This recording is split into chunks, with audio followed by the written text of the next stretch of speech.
Bonsoir à tous et bienvenue dans ce nouveau numéro de nos émissions dédiées à l'orientation, les Job Guessers. Vous connaissez maintenant le principe, chaque semaine, un nouveau sujet d'orientation avec 2 intervenants à distance et 3 lycéens avec moi sur le plateau.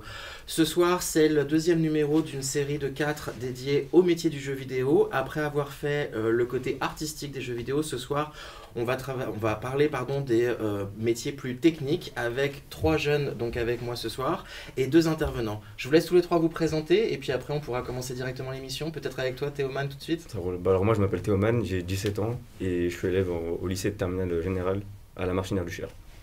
Moi je m'appelle Rémi, 17 ans aussi, élève terminal aussi, en SP j'ai maths SVT et voilà. Parfait. Je m'appelle Damir, j'ai 18 ans, je suis en terminale en STMG. Nickel. Merci à tous les 3 d'être avec nous ce soir. Donc comme je l'expliquais, on a 2 intervenants à distance, Théo et Kylian. Le principe de l'émission au début, c'est qu'à travers différentes questions que vous allez leur poser, vous essayez de trouver leur métier respectif. On va commencer peut-être avec Théo. D'abord, bonsoir Théo, merci d'être avec nous. Bonsoir, merci beaucoup pour l'invitation. C'est nous qui vous remercions. Alors je vous laisse poser des questions pour essayer de trouver le job de Théo. Alors moi j'aurais une question, déjà pour commencer, j'aimerais savoir si pour faire votre métier, il faut un certain haut niveau d'études. Pas spécifiquement, généralement en tout cas dans le milieu, c'est bien si tu peux avoir au moins un BTS dans le domaine. Ok. Mais quelle est la matière que vous avez étudiée durant vos études qui vous sert le plus actuellement? Pour ma part, c'est le développement. Et pour moi, votre parcours scolaire? J'ai fait un lycée, j'étais au lycée où j'ai fait un bac pro système électronique numérique. Et ensuite, j'ai fait une école en études supérieures de développement du nom d'Epitech. D'accord. Mais est-ce que le métier que vous faites aujourd'hui, c'était un métier que vous avez voulu faire depuis que vous êtes petit et du coup vous le ciblez, ou alors vous avez fait quelque chose de général et du coup aujourd'hui vous faites ça en fait? Depuis tout petit, c'est mon rêve, ce que je fais aujourd'hui. Par contre, j'ai fait des études un peu plus générales pour avoir au cas où d'autres connaissances qui pourraient m'aider à, on va dire, rebondir si jamais je me rendais compte que l'envers du décor me plaisait pas ou autre. Du coup, est-ce que dans le développement, un bon niveau en mathématiques c'est essentiel ou pas? Ça aide, mais c'est clairement pas essentiel.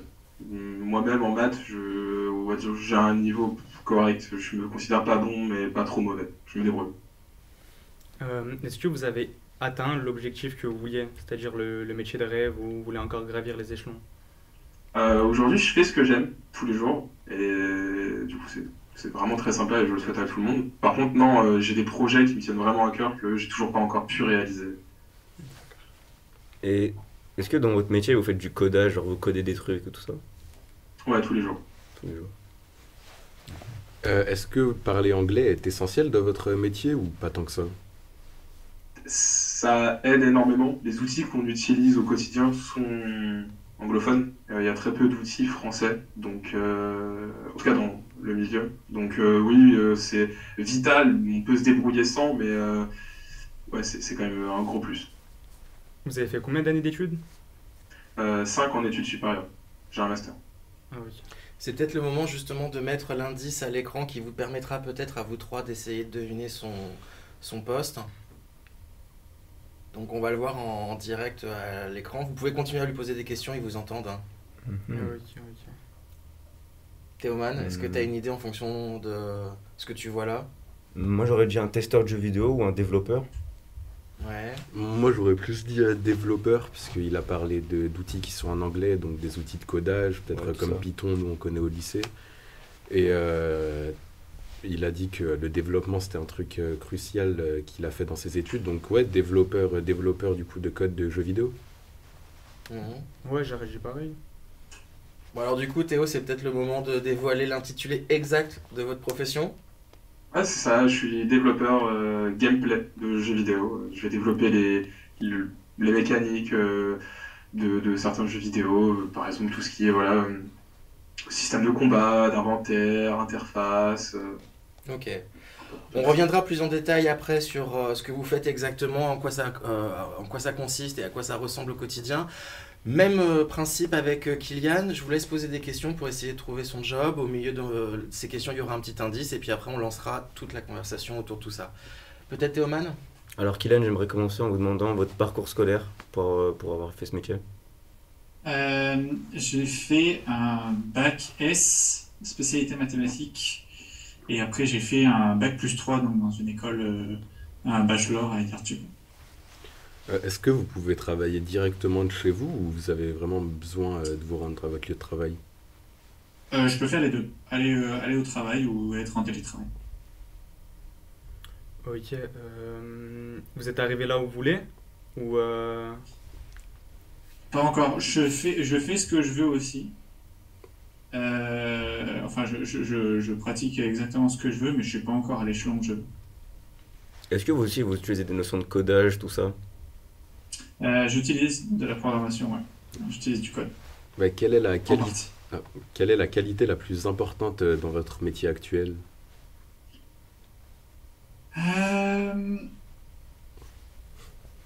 Euh, la curiosité et savoir bien,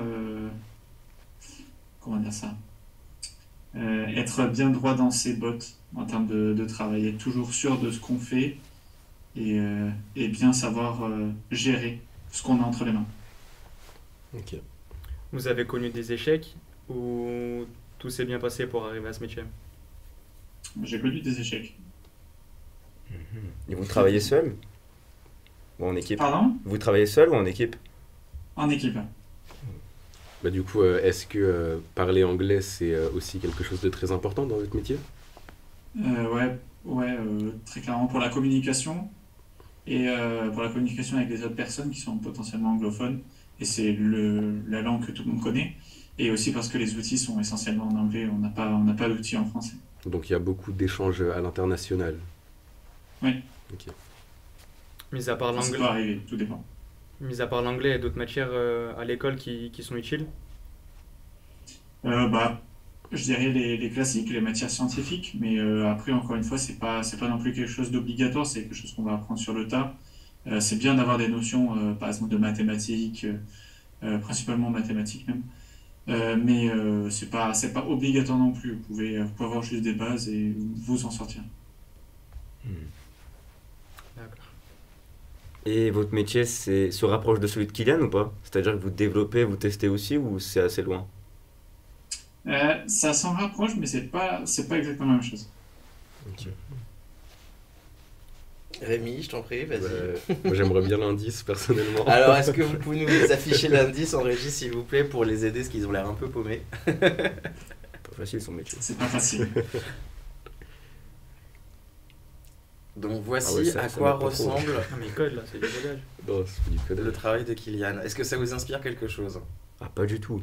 Bah, peut-être assembler, assembler des parties de code de jeux vidéo pour en faire un truc fluide, quelque chose. Ouais, un assemblage de structure. code, ouais. Il y a de l'idée, c'est pas exactement ça, mais il y a de l'idée, hein. Il y a un fond d'idée. Peut-être qui structure les niveaux? Non, pas les niveaux. Ou alors assembler, je saurais pas trop comment dire ça, mais assembler les différentes couches graphiques qu'il y a sur le jeu vidéo pour le rendre plus fluide, du coup. Ça peut en partie, mais je suis moins du côté production graphique ou de contenu et un peu plus en amont, Ok. on va dire. C'est-à-dire que vous êtes dans le jeu, genre vous testez les données du jeu ou vous testez, exemple, si le jeu marche, des trucs comme ça? Non, pas du tout. Ça, je m'en Ok. occupe pas. Mais est-ce que votre, du coup, Ah, bien sûr.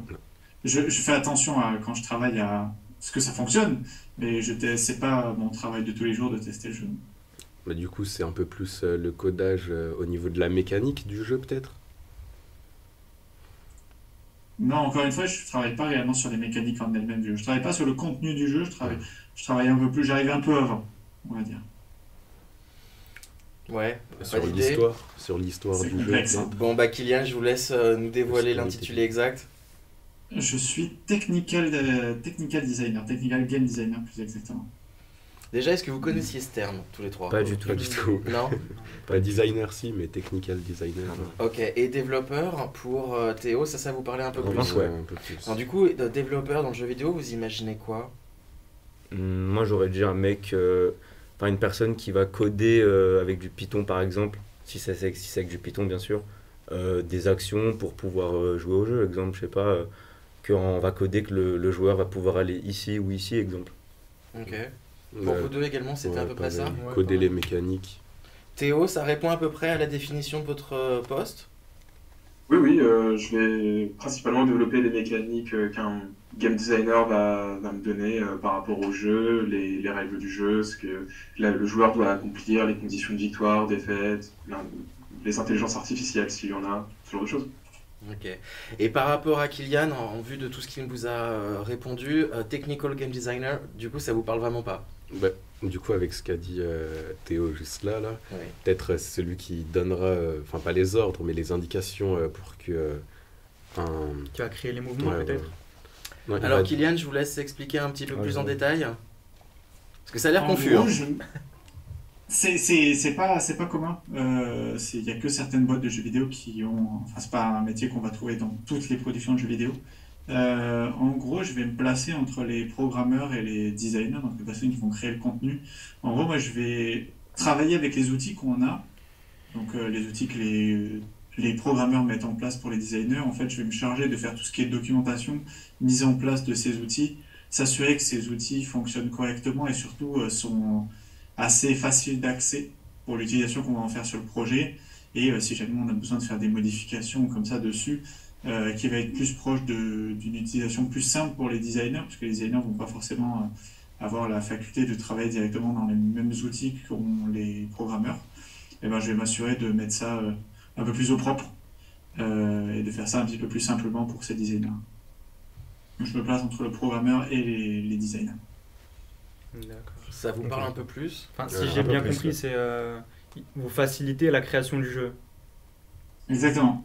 Et je m'assure aussi que derrière, quand les designers, donc les personnes qui font le contenu, créer le contenu du jeu, donc créer les personnages, créer les mouvements, créer des niveaux, peu importe, en fait, ce soit fait en correspondance avec les bonnes pratiques des outils, pour s'assurer que derrière, on ait le moins de bugs possible qui soient liés à la création même des données, et pas juste un oubli quelque part qu'un designer a fait. Ok. Ça vous parle ou pas du tout? Moi, ça me parle un peu Ouais, plus. ouais. Ouais, j'ai un peu plus compris. Et du coup, en fait, moi, je me posais la question par rapport à vous, Kylian. En termes de temporalité, vous intervenez quand dans le jeu vidéo? Dès la genèse, tout de suite, ou au contraire, bien plus tard? C'est une question pour moi? Oui, oui.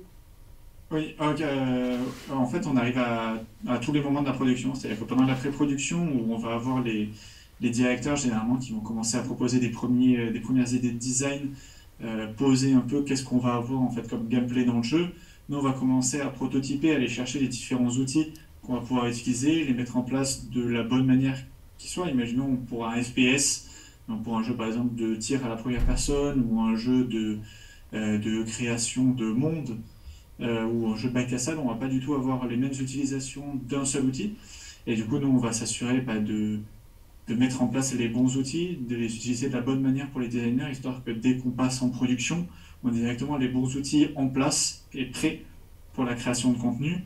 Et après, on arrive jusqu'au debug, où on va aider aussi à comprendre quand, par exemple, il y a un bug qu'un designer ne comprend pas et qui potentiellement vient d'un outil, ben, voir à aller chercher un petit peu plus loin, aller creuser un petit peu plus loin dans l'outil pour voir si ça vient pas de nous. D'accord. Et vous, Théo, pareil, en tant que développeur, vous intervenez à quel moment dans le jeu vidéo? Dès le départ ou un peu plus tard? Généralement, on peut intervenir dès le départ pour aider la conception des mécaniques, ou en tout cas faire un prototype très rapidement. Sinon, généralement, d'abord, les game designers vont imaginer un jeu si jamais ils n'ont pas besoin, entre guillemets, au début de développeurs, si jamais un peu de connaissances sont dans le développement, ils vont rédiger tout un game design document. C'est une sorte de bible dans le jeu vidéo, ou un gros cahier des charges par rapport au jeu. Et après, nous, on va lire ce document et on va essayer de l'interpréter en faisant un prototype des mécaniques que les game designers ont imaginées. Et on va pouvoir tester un peu ce qui fonctionne et ce qui ne fonctionne pas, ou ce qui doit être retravaillé, modifié, pour bien s'assurer que la mécanique elle est fonctionnelle et qu'elle soit fun, toujours. Ok, donc c'est constamment en fait un échange entre vous, entre les game designers, entre les ingénieurs, entre je ne sais quoi, les testeurs également. C'est ça. Ok, très bien. Du coup, en termes de formation, on a deux exemples, un études longues, un études courtes. Est-ce que ça veut dire que on peut effectivement, par exemple pour vous Théo en tant que développeur, on peut partir sur un bac+3 et travailler là-dedans, ou le bac+5 est absolument indispensable? Non, il n'est pas indispensable. On peut avoir juste une formation, comme je disais, BTS ou d'autres formations qui ne sont pas diplômantes, comme des écoles comme 42. Avoir vraiment entre guillemets, une passion pour le jeu vidéo et avoir des bases assez sérieuses en développement, c'est ça qui va vous permettre après de vous lancer sur des moteurs tels que Unity, Unreal ou autres. Et donc là, après, vous pourrez faire un peu ce que vous voulez si vous savez développer. Et vous, en tant que développeur, vous avez fait un bac+5 parce que ça vous permettait de progresser plus vite en tant que professionnel ou parce que c'est l'occasion qui s'est présentée ainsi? Parce que j'ai toujours rêvé d'être développeur de jeux vidéo, mais je savais pas à l'époque si j'avais jamais développé un jeu. Je savais pas si l'envers du décor allait quand même me plaire, donc je me suis dit que j'allais m'orienter vers quelque chose d'assez général. Et Epitech, ils apprennent du développement de jeux, mais aussi de sites web. On fait aussi de la cybersécurité, enfin on fait un peu tout à Epitech, et du coup j'aimais bien cette école qui était un peu généralisée, qui me permettait de m'orienter sur ce que je préférais. Très bien. Et vous, Kylian, vous êtes parti donc sur un bac+3, vous n'avez pas voulu tenter de prolonger sur un master? Non, non, non. À la base, moi, la formation en bac+3, c'est une formation spécialisée. Donc, dès la première année, on apprend à faire à la base du développement en programmation en jeux vidéo, enfin orienté jeux vidéo, orienté objet, du game design et tous les métiers en fait du jeu vidéo qui vont plus être dans la production et dans le design et la programmation. Et ben, ça tombe bien vu que le métier que je voulais faire est pile poil entre les deux. Donc je me suis directement spécialisé parce que je savais ce que je voulais faire et pas perdre de temps. Et il y a vraiment une spécificité avec le jeu vidéo, que ce soit un développeur ou un game designer ou que sais-je, c'est vraiment une spécialité le jeu vidéo en soi. Théo, peut-être, commençons par vous. Kylian était sûr. Ah bah Kylian, allez-y. Non, mais je te laisserai répondre pour la programmation, mais pour tout ce qui est game design, level design, ce genre de choses-là, c'est quelque chose qui est quand même assez propre aux jeux vidéo. On a d'autres utilités derrière qui peuvent être des choses, par exemple des jeux de société, des choses plus éducatives aussi pour les applications pour enfants, ce genre de choses-là. Mais du coup, je vais laisser Théo répondre sur le côté programmation qui est peut-être différent. Pour la programmation, pour le coup, vraiment, en fait, si vous savez développer dans un langage, notamment par exemple à Epitech, on commence par le C, vous allez rapidement la syntaxe va changer, et il y a certaines particularités dans les autres langages, mais vous allez réussir à vous débrouiller en C++ sur Unreal Engine, ou en C# sur Unity, ou si vous voulez recréer tout votre engine, là pour le coup c'est une tâche assez colossale, mais du coup vous allez réussir à vous adapter, donc vous pouvez partir sur quelque chose de général où il y a des écoles spécialisées qui vont vous apprendre directement à développer des jeux sur des moteurs tels que Unity, Unreal, Godot, GameMaker, n'importe. Ok. Vous trois en fait en plateau, vous êtes déjà deux joueurs à la base. Ouais, de Ouais, c'est ça. Ouais. Vous deux également, avant de commencer ces études, vous étiez des joueurs ou pas? Bien sûr. Pardon. Kylian aussi? Oui, toujours. Mais vous étiez des gros joueurs ou pas spécialement? Moi je le suis toujours pour ma part. Ouais. Ouais, pareil. En fait, c'est vraiment un Jouer. métier passion à la base. Bosser dans le jeu vidéo, ça veut vraiment dire qu'on est passionné par le jeu vidéo et donc on est joueur. Il y a beaucoup de personnes dans le métier qui le sont en tout cas. Ouais. C'est vraiment, la plupart des personnes avec qui j'ai pu côtoyer qui sont du milieu, c'est un rêve entre guillemets de travailler dans le jeu vidéo et du coup c'est vrai que pouvoir vivre de ça c'est vraiment cool. Très bien. Et en termes d'emploi, Kylian, vous êtes à Bordeaux et Théo, vous êtes à Paris. Non, moi je suis à Lille. À Lille, pardon, excusez-moi. Du coup, c'est possible de trouver de l'emploi ailleurs que Paris. Alors, du coup, vous en êtes la preuve tous les deux. Du moment qu'on est dans une grande ville, en fait, on va pouvoir trouver de l'emploi. Il y a plein de studios plus ou moins indépendants qui sont présents sur tout le territoire. Oui. En tout cas, en France, la majorité des studios sont sur Paris, du coup le sud-est avec Bordeaux, Montpellier un peu, et il y en a quelques-uns aussi à Lille. Sinon, comme Kylian l'avait dit, on travaille beaucoup aussi à l'étranger pour de la prestation, qui ont besoin de renforts. Donc c'est un peu un travail qu'on peut faire à l'international sans problème. Oui, et surtout, il y a la démocratisation du télétravail de plus en plus dans le jeu vidéo, qui fait qu'on pourrait très bien être au fin fond d'une forêt, dans une petite ville inconnue. À partir du moment où on a une connexion Internet stable, on peut très bien être employé dans une boîte qui est à Montréal, qui est dans un autre pays ou même à Paris, et travailler totalement de chez soi. Tout dépend des métiers, mais par exemple pour le métier de programmeur ou de technical designer, ça peut se faire. Donc en fait, on peut tout à fait travailler en tant que programmeur français avec une équipe américaine ou japonaise ou que sais-je. Finalement, c'est le même langage, c'est les mêmes protocoles. Ben, un langage de programmation, c'est vraiment un langage à part entière. Donc, Mm. qu'on soit français, anglais, chinois, ce sera le même langage si vous développez en C que pour n'importe quelle région où vous vous trouvez. Donc, oui, oui, il n'y a aucun problème pour travailler sur le même code, entre guillemets, qu'une personne à l'étranger. Ok. Et en termes d'emploi, ça se passe comment en fait? Parce que vous, Kylian, par exemple, vous bossez pour Ubisoft, c'est ça? Oui, Donc un énorme c'est ça. studio. Théo, vous travaillez pour une plus petite structure? J'ai créé ma structure. C'est carrément ça. Et pourquoi du coup vous avez créé votre propre société? C'est parce que vous vouliez travailler sur des projets très spécifiques, donc les vôtres, ou c'est l'occasion qui s'est présentée? C'est l'occasion qui s'est présentée. Pendant mes études, j'ai commencé à développer un jeu qui s'appelle Kingdom of Rare. Il y a eu une petite bande-annonce tout à l'heure. Mhm.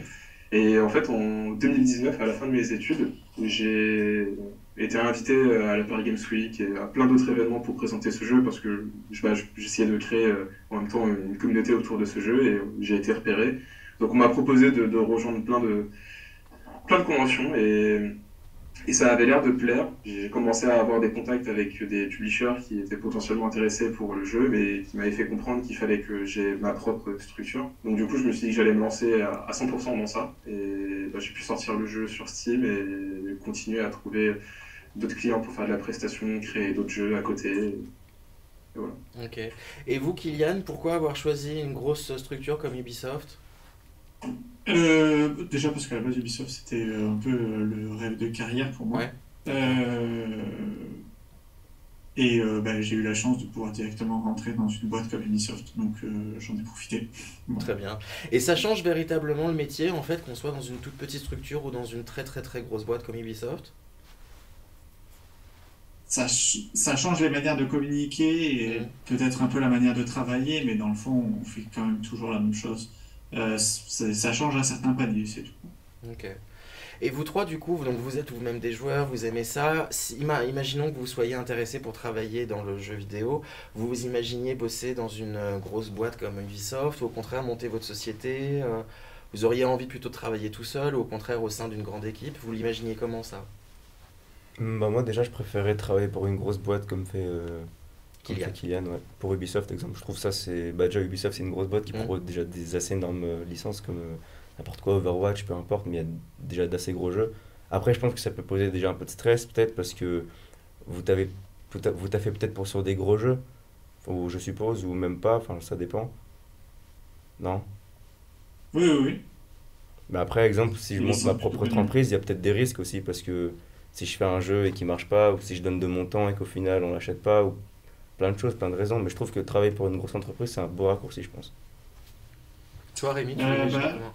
Allez-y, Kylian, je vous en pardon. prie.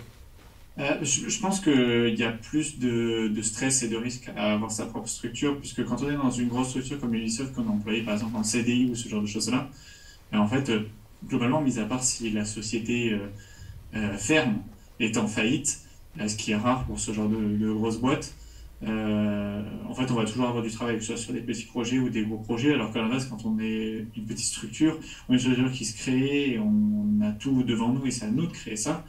Bah, si jamais notre jeu ne fonctionne pas, si jamais on n'a pas fait assez de communication, si jamais on n'a pas assez de prestataires comme ça, bah, ça peut très vite être compliqué. Donc je pense que enfin Théo je pense pourra confirmer, mais je pense que le stress est plus présent dans les structures qu'on crée nous-mêmes que dans des grosses boîtes comme Ubisoft. Ah, Même bah, si le stress existe toujours. non, mais c'est entièrement vrai. Le fait d'avoir un CDI, ça apporte énormément de stabilité, un revenu mensuel qui ne change pas. Parce que du coup, quand vous allez monter votre structure, par exemple, il y a un mois, vous allez vendre, je dis une bêtise, en 100 copies, vous allez vous faire à peu près 2000 euros brut. Et le mois d'après, vous aurez eu que 20 copies de vendues, donc vous allez vous faire je sais pas, 200. Et donc, il faut trouver des clients, faut avoir d'autres projets en jeu. Enfin, ça implique en fait de découvrir plein d'autres métiers. Parce qu'au final, si vous vous lancez entre guillemets et que vous n'avez pas beaucoup de monde à côté de vous et que vous n'avez pas beaucoup d'argent pour recruter du monde, bah, en fait vous allez devoir vous-même être et à la fois la personne du marketing pour aller chercher des clients et à la fois le développeur pour faire des projets qui aboutissent et être le community manager pour promouvoir votre jeu. Du coup, vous allez vraiment découvrir plein de choses. C'est une expérience. Et du coup, c'est quelque chose qu'on vous a enseigné pendant votre formation ou pas du tout, justement, ces différents métiers du marketing, community manager, tout ça? Ou vous l'avez découvert sur le tas? Pas du tout. Ouais, j'ai découvert sur le tas. C'était nécessaire pour faire un jeu qui se vende. Si vous faites le meilleur jeu du monde, mais que personne. Si vous ne faites pas de publication dessus, bah, malheureusement, personne ne sera au courant. Donc, il faut forcément créer un Twitter, Instagram, faire des publications régulières pour créer une communauté. Et ça, au final, on l'apprend un peu tout seul. Puis l'avantage qu'on a aussi, c'est que, entre guillemets, si vous consommez un peu du contenu sur Internet, bah, vous voyez un peu certains codes que vous pouvez vous-même réutiliser dans les vidéos. Donc, ça aide beaucoup de voir d'autres créateurs, que ce soit francophone ou anglophone, faire des vidéos et des photos sur les réseaux sociaux. Comme ça, vous pouvez un peu, pas copier, mais vous inspirer de ce qu'ils ont fait pour prendre les bonnes méthodes et les réappliquer. Très bien. Et du coup, c'est une question qui nous est beaucoup posée pour les gens qui montent leur propre société. En termes de financement, vous avez fait comment, Théo? Vous avez des investisseurs, ce sont des fonds propres. Déjà, est-ce qu'on parle de beaucoup d'argent pour lancer sa propre petite structure? Sur Kingdom of Rage, j'ai investi plus de 10 000 euros pour le sortir et le mener à son terme. Ok. On peut créer une société sans mettre beaucoup d'argent. Du coup, moi, vu que j'avais, pendant mes études à Epitech, je travaillais en simultané. Donc, ça m'a apporté un petit bagage qui m'a permis justement de pouvoir passer par des prestataires pour faire en sorte que je sois bien, les différents frais lorsque j'allais à des salons et les différents posts un peu sponsorisés que je pouvais faire à l'époque autour du jeu. Et sinon, en termes d'argent, de financement, bah, il existe des aides en France. Il y a le CNC à Paris qui peut vous donner une aide à l'écriture si jamais vous avez une idée de jeu, ou une aide à la pré-production ou à la production. Ok. Vous pouvez demander, là je pense que Kylian y connaît un peu plus que moi, je sais pas comment elle s'appelle dans le sud-est, mais il y a aussi une aide avec, je crois, le groupe Magellan qui font des aides, et dans le nord c'est Pictanovo, un peu comme le CNC qui vont vous donner une petite enveloppe pour coproduire votre jeu et vous aider sur la partie financement. Ok. Et vous, Kylian, en fait, vous choisissez les jeux sur lesquels vous travaillez? Comment ça se passe? On a un droit de demande de préférence pour le type de jeu ou la licence en elle-même, mais à terme, ça va être quand même selon le besoin et selon ce que nous, on peut apporter. Disons que, imaginons, on a une licence à Ubisoft, on a besoin d'un technical designer et je corresponds aux attentes niveau expérience ou comme ça. J'aurais beau dire, je veux pas y aller. Si jamais on me dit, on a besoin de toi, je vais quand même y aller. On n'a pas vraiment le choix. Si jamais, en fait, la décision finale revient à l'entreprise en elle-même, Ok. même si on peut émettre des volontés. Très bien. Et vous deux, dans l'aspect technique, il y a une question qui nous avait été beaucoup posée en préparant l'émission, c'est est-ce que vous avez une spécialisation? Je dis n'importe quoi, les jeux de baston, les jeux de plateforme, il y a une spécialisation dans tout ce que vous faites ou pas spécialement? Vous êtes au contraire super malléable et vous pouvez passer d'un type de jeu à un autre? Alors je sais pas pour Kylian, de mon côté j'ai des préférences personnelles. Moi Oui. j'aime bien tout ce qui est action RPG, médiéval, fantastique. Après le développement reste assez similaire. Enfin similaire non, si vous faites un jeu de course c'est vrai que ça n'a rien à voir. Mais on arrive à se débrouiller généralement pour être assez malléable et en tout cas savoir faire. Si on ne sait pas faire quelque chose, on peut l'apprendre en développement, donc ça se fait. Ok. Pour vous, Kylian, c'est la même chose? C'est à peu près la même chose. Moi, j'ai mes petites spécialités. Moi, je suis plus orienté intelligence artificielle, peu importe le projet.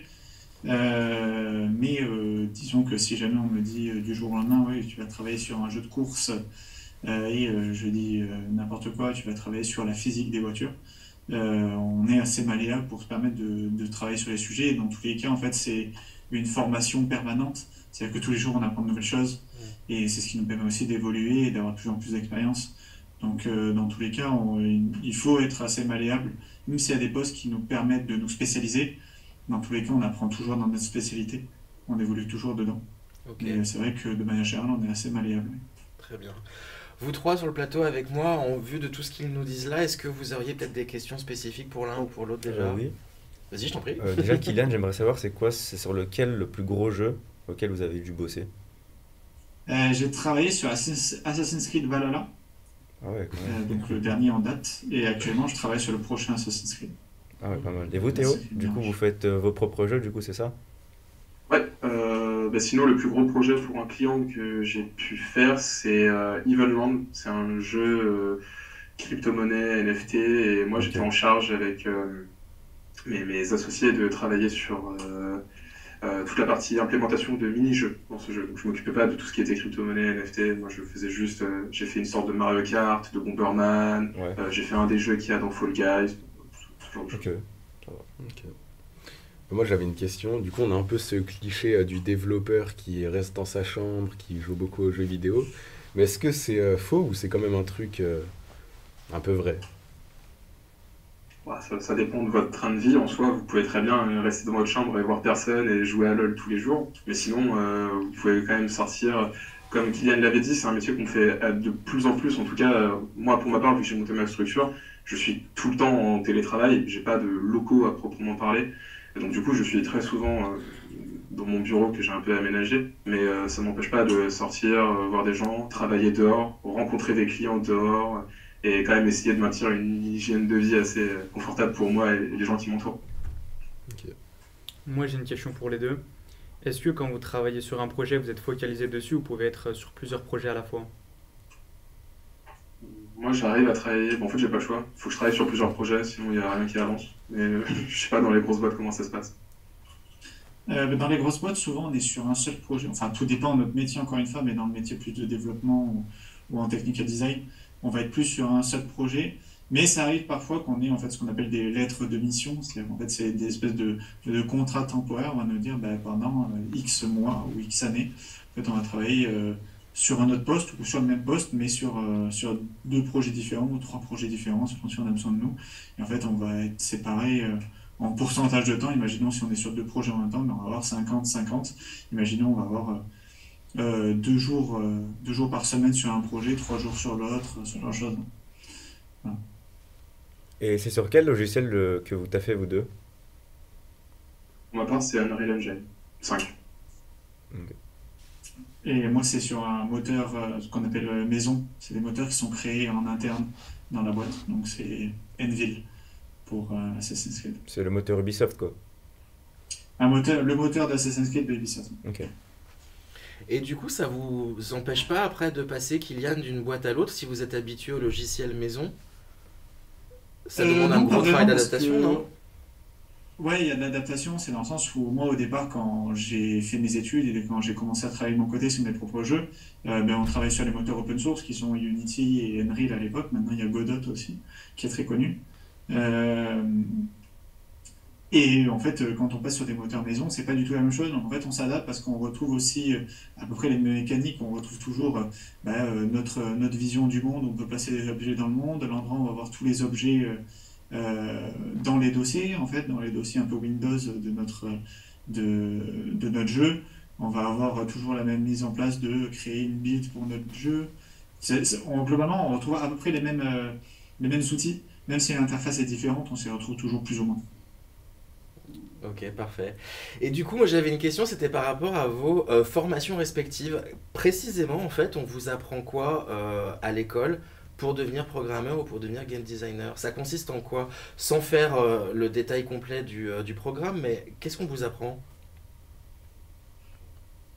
En tout cas, à Epitech, on a appris vraiment pas mal de langages de développement. Mhm. Donc on a été formé. Epitech, c'est une formation par projet, donc on nous donnait un cahier des charges. On avait généralement 2 semaines, 3 semaines, un mois pour les plus gros projets pour le faire. Et du coup, très rapidement, on a appris à délivrer, à rendre, comme si on était en entreprise, des projets sur des technologies qu'on ne connaissait pas forcément. Donc c'était à nous d'aller trouver les réponses sur Internet ou à contacter les bonnes personnes, que ce soit les intervenants, on va dire les professeurs, c'est pas vraiment des professeurs, mais les Aztèques, les étudiants d'année supérieure pour nous aider. Et du coup, c'était assez motivant parce que du coup on apprenait en permanence en faisant des projets et on voyait vraiment une progression d'une année à une autre. Et vous, Théo, vous avez fait ça en initial, hein, pas en alternance. Moi j'ai fait ça en initial, à l'époque ça n'existait pas, l'alternance ils l'ont sorti après. Ok, c'est dommage. Ouais. Et vous, Kylian, ça s'est passé comment en fait, le contenu même de votre programme, c'était quoi? Ça fonctionne un peu de la même manière. C'est des écoles partenaires, ils ont à peu près le même système. En fait, Mm. on a deux cours classiques où on va apprendre de la programmation, apprendre du game design, du level design, ce genre de choses-là. Même si ma formation était plus orientée game et level design que programmation, mais on en faisait quand même un peu. Euh, En fait, on avait ces cours-là et à côté, on avait des projets donc, ouais, de 2, 3 mois où on travaillait sur un jeu, souvent avec un thème pour nous permettre de voir un peu au sens large les différents types de jeux, les différents moteurs. Et pareil, on allait voir nos intervenants ou sur Internet pour apprendre de nous-mêmes et travailler et creuser un petit peu plus les moteurs et les différentes manières de travailler. Et après, on rendait notre projet au fur et à mesure. Et on avait des axes d'amélioration et aussi des bases pour aussi travailler et sortir notre propre jeu aussi plus tard. Mm. C'est quelque chose que vous avez mentionné plusieurs fois tous les deux pendant l'émission, c'est que beaucoup travailler par soi-même, faire des recherches par soi-même, c'est-à-dire qu'il faut être quand même assez autonome hein, dans ce genre de boulot. Ouais, il y a pas mal d'informations. En fait, les technologies, c'est quand même assez récente, même Oui. si bon, Unity et Unreal, ça existe depuis pas mal de temps. En fait, dès que vous allez commencer, en tout cas pour ma part, mais je pense que ce sera pareil, mais encore plus pour Kylian, vu que le logiciel, il est en interne. Mais il y a des tutos et c'est documenté. Mais dès lors que vous allez vouloir faire des choses un peu spécifiques, par exemple un système un peu, vous voulez faire un jeu de course avec une lévitation, et vous avez imaginé que lorsque vous l'éditez, vous pouvez, je sais pas, tournoyer votre véhicule. Bon, en fait, vous n'allez pas avoir de tuto spécifique, Mm. de documentation spécifique à ce que vous êtes en train de faire. Ça va être à vous de vous débrouiller un peu sur comment faire un système de véhicule qui se déplace, puis qui lévite, et enfin qui peut tournoyer et faire une rotation. Donc ça va être à vous un peu de vous débrouiller et d'être très autonome sur ça, parce que vous allez souvent créer des choses, peut-être qui existent dans d'autres jeux, mais qui ne sont pas documentées, expliquées. Donc ça va être à Mhm. vous de vous les approprier et de le réaliser. Et du coup, en Ouais, fait, c'est un pour peu tous les pareil. autres jeux, les développeurs, les game designers partagent en fait leurs tips, leur façon de faire ou pas du tout? Ouais, ça arrive. Ça dépend des communautés, mais oui, on peut se Ouais. partager des petits tips. Ok. Du coup, vous imaginiez un peu ça, au vu de tout ce qu'ils nous ont dit, tous les deux des profils très différents, avec des études courtes et longues, avec des jobs un peu de nature différente, leur périmètre d'action n'est pas le même. Vous imaginiez ça ou pas du tout en Bah fait? alors au début, moi je trouvais que c'était très large le fait de parler de gaming tech, mais en fait je trouve que leurs métiers maintenant sont très précis. Ils se ressemblent assez, mais c'est pas, on fait pas les mêmes choses. Oui, C'est ça. Rémi? Bah, moi aussi, je m'attendais un peu plus à ça niveau développement, mais du coup, pour le métier de Kylian, pas du tout. Mais franchement, super intéressant et ouais, ça a l'air d'être un bon métier. Et toi, Damien? Moi, je m'y attendais un peu pour le métier de Théo. Enfin, je connaissais un petit peu, parce que je connaissais quelqu'un qui travaillait dans ce domaine-là. Mais métier de Kylian, non, je m'y attendais pas, je connaissais pas du tout. Ok. Et du coup, c'est vrai que tous les deux, on a l'impression en fait que les métiers de la tech dans le jeu vidéo sont très segmentés. En fait, chacun a vraiment sa spécialité. Oui, mais après, on communique beaucoup ensemble, donc Oui. ça permet justement d'avoir un bon partage et bien de travailler tous ensemble. Hmm. Oui. Ok. Du coup, bah, il est temps de passer à nos questions. On en a eu pas mal en direct. À notre équipe de modérateurs, vous le savez, en fait, répond aux questions en direct et sélectionne les plus récurrentes ou les plus pertinentes pour être posées en fin d'émission. Vous trois également, hein, si vous avez des questions précises à leur poser, n'hésitez pas. La première qui nous a été beaucoup posée, en fait, c'est l'aspect créatif. Faut-il être aussi bon dans l'aspect créatif que dans l'aspect technique pour vos jobs respectifs? De mon côté, non. Si on n'a pas d'idée, c'est pas trop grave, enfin, c'est toujours mieux, mais vous pouvez très bien. Le mieux, c'est de trouver une personne qui, elle, est créative et va vous donner des idées et vous allez pas pouvoir travailler ensemble. Il y a un dicton qui dit tout seul on va plus vite, mais à deux on va plus loin. Kylian? C'est à peu près la même chose. De manière générale, on fait plus de l'exécutif que du créatif. Ok.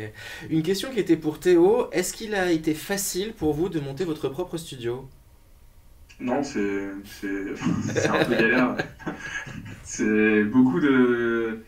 C'est compliqué de monter une boîte, de toucher ses premiers salaires, c'est beaucoup de travail, beaucoup d'investissement. Hmm. Donc faut être prêt. Par contre, après, dès que vous arrivez à avoir une petite stabilité, c'est très agréable. et puis pouvoir travailler tous les jours sur ce qu'on aime, sur des projets qui nous motivent, c'est vraiment cool. Ok. Une question qui s'adresse à tous les deux, bien que ce soit pas votre statut respectif, mais est-ce qu'il est possible de travailler en freelance?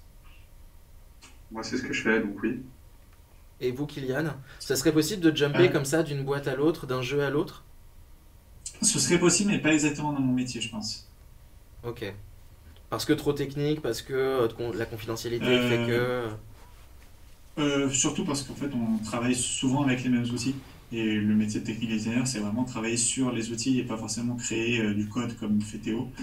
Et du coup, c'est un peu compliqué de travailler en freelance pour des prestataires pendant X mois, parce qu'il faut très, très vite changer. Et c'est un peu contraire à notre travail. Ok. Une question qui était peut-être, je pense, plus pour Théo, vu que vous travaillez sur vos propres jeux. La création d'un jeu vidéo prenant généralement plusieurs années, comment anticiper les tendances et répondre aux envies des joueurs? C'est très compliqué. Il faut essayer d'avoir la bonne idée, Ouais. de prototyper rapidement. Un prototype, ça peut être juste un mois de développement. L'idée, c'est le prototype, il n'a pas besoin d'être parfait. Il faut juste avoir la mécanique qui est un peu rigolote. Et après, on peut la présenter justement à des publishers. Par exemple, Ubisoft est un publisher, donc vous pouvez très bien aller demander un rendez-vous si on connaît les bonnes personnes. Donc, n'hésitez pas à compléter votre Pokédex sur LinkedIn et leur demander un rendez-vous pour leur présenter le jeu, les mécaniques et savoir bien parler pour leur présenter votre jeu avec un petit pitch. Et les les publishers peuvent vous financer et donc là après eux ils vont eux-mêmes avoir des petites équipes qui vont pouvoir vous dire ok votre jeu il est bien mais rajoutez cette mécanique parce que c'est ça qui arrive de plus en plus. Et donc là on peut recevoir de l'aide du coup de la maison d'édition. Mais il y a des tendances lourdes en fait qui durent comme les modes 5, 6, 7 ans ou pas vraiment en fait, tous les types de jeux sont possibles à n'importe quel moment? Ça dépend vraiment, les grosses boîtes régissent plus ou moins les tendances, mais les jeux multijoueurs, les petits jeux multijoueurs d'humour ont toujours très bien fonctionné, ou sinon vous pouvez taper dans les jeux de niche, ça marche aussi, par exemple des jeux un peu comme des Souls-like ou des jeux en pixel art, ça marche aussi très bien. Ok. Une question qui a été également beaucoup posée visiblement, c'est peut-on partir facilement à l'étranger avec le diplôme que vous avez tous les deux? En préparant cette émission, vous nous expliquiez tous les deux que notamment le Canada était vraiment une place forte pour la production de jeux vidéo, notamment la partie francophone, hein, le Québec. Est-ce que c'est facile avec un diplôme français de partir au Canada et de travailler dans ce monde-là? Je travaille actuellement j'ai un client au Canada, donc oui, c'est pas trop compliqué. Et Il vous parle aussi? bien anglais et un peu le français, donc ça va. Et vous, Kylian? Oui, ça se fait à partir du moment où on sait parler anglais. Après, il faut juste faire nos papiers et travailler pour là-bas. C'est pas compliqué. Très bien. Est-ce que vous trois, vous aviez peut-être une dernière question pour nos deux intervenants? Pas spécialement. Non? Moi, Je peut-être, t'en prie, Rémi. pour conclure, si vous avez un conseil à donner à quelqu'un de notre âge qui voudrait se lancer C'était ma question. dans ce domaine. Allez-y, si vous avez un petit mot de la fin pour finir de convaincre les jeunes d'aller pousser la porte d'une école spécialisée. Personnellement, je dirais commencez à vous renseigner de vos côtés. Typiquement, il y a plein d'outils aujourd'hui qui sont accessibles pour les personnes qui ne savent pas du tout programmer ou comme ça, qui vous permettent de commencer à créer potentiellement des modes ou ce genre de choses-là sur des jeux vidéo. Donc juste prendre une base d'un jeu vidéo existant et juste rajouter du contenu, modifier des choses. Et en fait, vous pouvez directement commencer à voir les différents outils de manière un peu plus simplifiée, ça existe. Et vous pouvez directement mettre le nez en fait, dans les jeux vidéo et dans la production de jeux vidéo. Donc c'est vachement cool de commencer par là, vous pouvez le faire. Il suffit juste d'installer quelques logiciels sur votre ordinateur et il suffit juste de ça. Je suis d'accord avec Kylian. Et là, récemment, si ça vous intéresse, il y a Fortnite qui va sortir son éditeur sur Unreal Engine. Vous allez pouvoir faire des mods sur Fortnite en utilisant Unreal Engine. Donc là, vous allez vraiment apprendre, entre guillemets, le développement sur Unreal en faisant des mods pour un jeu qui existe. Et donc, du coup, ça peut matcher un peu si ça vous intéresse. Parfait.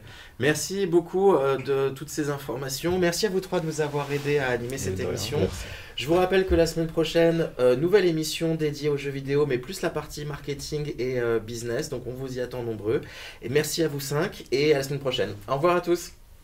Au revoir. Au revoir.